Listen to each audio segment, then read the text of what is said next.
গুরুত্বপূর্ণ general knowledge নিয়ে চলে এলাম, দেখে নাও তোমরা। আমরা জানব পশ্চিমবঙ্গের প্রথম পুরুষদের সম্পর্কে। দেখো, প্রথম জ্ঞানপীঠ ও একাডেমি পুরস্কার পান তারাশঙ্কর বন্দ্যোপাধ্যায়। পরবর্তী, প্রথম রবীন্দ্র পুরস্কার পান নিহার রঞ্জন রায়। পরবর্তী, প্রথম শেরিফ দিগম্বর মিত্র। প্রথম ভারতরত্ন পান ডক্টর বিধানচন্দ্র রায়। পরবর্তী, প্রথম নির্বাচন কমিশনার সুকুমার সেন।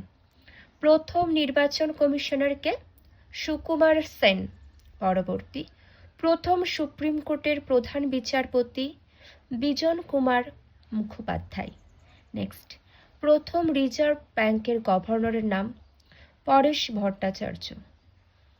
প্রথম সংস্কৃত কলেজের অধ্যক্ষ ঈশ্বরচন্দ্র বিদ্যাসাগর। পরবর্তী, প্রথম নৌবাহিনীর অধ্যক্ষের নাম এ.কে. চ্যাটার্জি। প্রথম স্থলবাহিনীর অধ্যক্ষ জয়ন্ত চৌধুরী। প্রথম রাজ্যপালের নাম চক্রবর্তী রাজাগোপালাচারী। 1947 থেকে 48 খ্রিস্টাব্দ। প্রথম মুখ্যমন্ত্রী, পশ্চিমবঙ্গের প্রথম মুখ্যমন্ত্রীর নাম কি? ডক্টর প্রফুল্ল চন্দ্র ঘোষ। মনে রাখবে, পশ্চিমবঙ্গের প্রথম মুখ্যমন্ত্রীর নাম ডক্টর প্রফুল্ল চন্দ্র ঘোষ। 1947 থেকে 48 খ্রিস্টাব্দ পর্যন্ত। পরবর্তী দেখে নেব আমরা।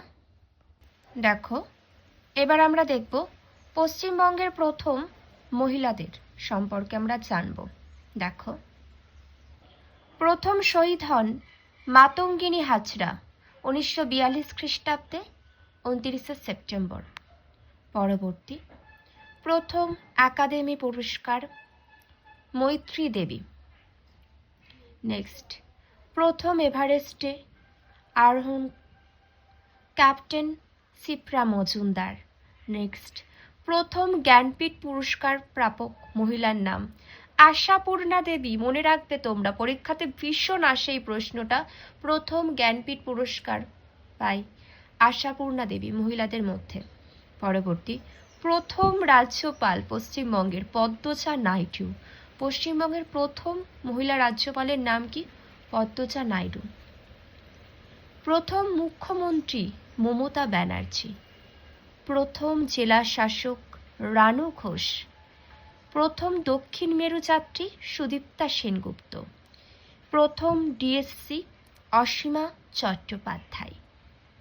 প্রথম লেনিন শান্তি পুরস্কার অরুণা আসফ আলী। প্রথম কমার্শিয়াল পাইলট দুর্বা বন্দ্যোপাধ্যায়। পরবর্তী দেখে নেব, প্রথম আইএস রমা মজুমদার।